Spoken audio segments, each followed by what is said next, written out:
মায়ের মানুষের শরীরে আমি হাত দিই না, মায়ের মানুষকে আমি সম্মান করি।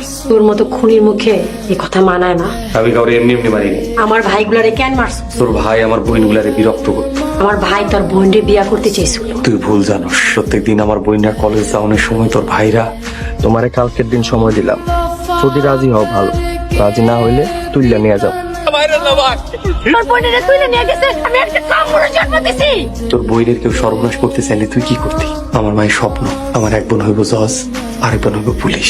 আমার মায়ের স্বপ্ন বাঁচাইতে আমার দুই বোনরে তোর ভাইয়ের হাত থেকে রক্ষা করতে আজ আমি পাগলা মাছ হয়েছি। তুই আমার বোনের ক্ষতি করছিস, এরপরেও আমি তোর মারতেছি না কেন জানোস? কারণ তুই শত্রু হইলে আমার বোনের মতো। যা তোর মুক্ত করে রাখলাম। স্যার এদিকে তো আমাকে সর্বনাশ হয়ে গেছে। কি হয়েছে? পাগলা মাসুম রানী আপারে তুলে নিয়ে গেছে। আমরা তো সারা রাত এখানেই পাহারা দিচ্ছি, পাগলা মাসুমরে দেখলাম না তো। তোমরা আমার বাড়ি কি পাহারা দিছো? হ্যাঁ, তোমরা থাকতে পাগলা মাসুম আমার বাড়ি থেকে আমার মায়ের তুই নিয়ে যায়। কেমন আছেন স্যার?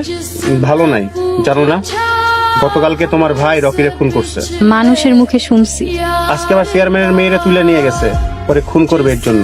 আর যাইও, আমার ভাই মেয়েদের গায়ে হাত তুলবো না। হয়েছে, ভাইয়ের ওই সাফাই গাইবা না। He is a killer. Sir please আমাকে ভাইরে মাফ করে দেন। একজন খুনির হয়ে মাপ চাচ্ছ? পাগলা মাসুম একবার ধরতে পারি, ওর ফাঁসি হবে। তুমি চিন্তা করো না, ভাইয়ের কিছুই হইব না। চেয়ারম্যানের মায়ের আমারও নাই। চেয়ারম্যানের মাইয়ের ধৈর্য একদম ছেড়ে দিছি, তাই মানুষ মারতে খারাপ লাগে। না ভাই, কাজটা তুমি ঠিক করো নাই। শত্রুরে সাইরা দেওয়া ঠিক হয় নাই। চেয়ারম্যানের পোলায় মারা মারতে আইছিল, হয় তোমার যে কোনো সময় ক্ষতি করতে পারে। ক্ষতি করতে এলে একদম ডাইরেক্ট বাইরে ভালো। ওকে এখন কি অবস্থা? আজকে হাসপাতাল থেকে সারা পায়ে বাড়িতে গেছে। তুমি একটু সাবধানে যাও। পারলে পাগলা মাসুমের একটা চুল চিরা নিয়ে আসেন, চেয়ারম্যান সাহেব তাতেই খুশি।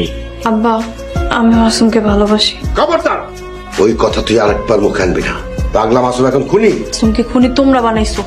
আমরা খুনি বানাইছি মানে?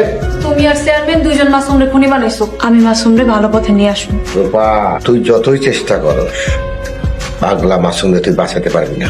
মাসুম হল, খবরদার মাসুম, পালানোর চেষ্টা করবে না। রানী কথাই বলো। রানীরে ছাইরা দিছি, একটু আগে বাড়ি চলে গেছে। বাঘ হরিণটা ছাইরা দিছে, তাও বিশ্বাস করতে হইব। আত্মসমর্পণ করো। আমার বইনগো নিরাপত্তা কে দিব? আমরা দিব। আগে নিরাপত্তার ব্যবস্থা করেন, তারপর আমি ধরা দিব।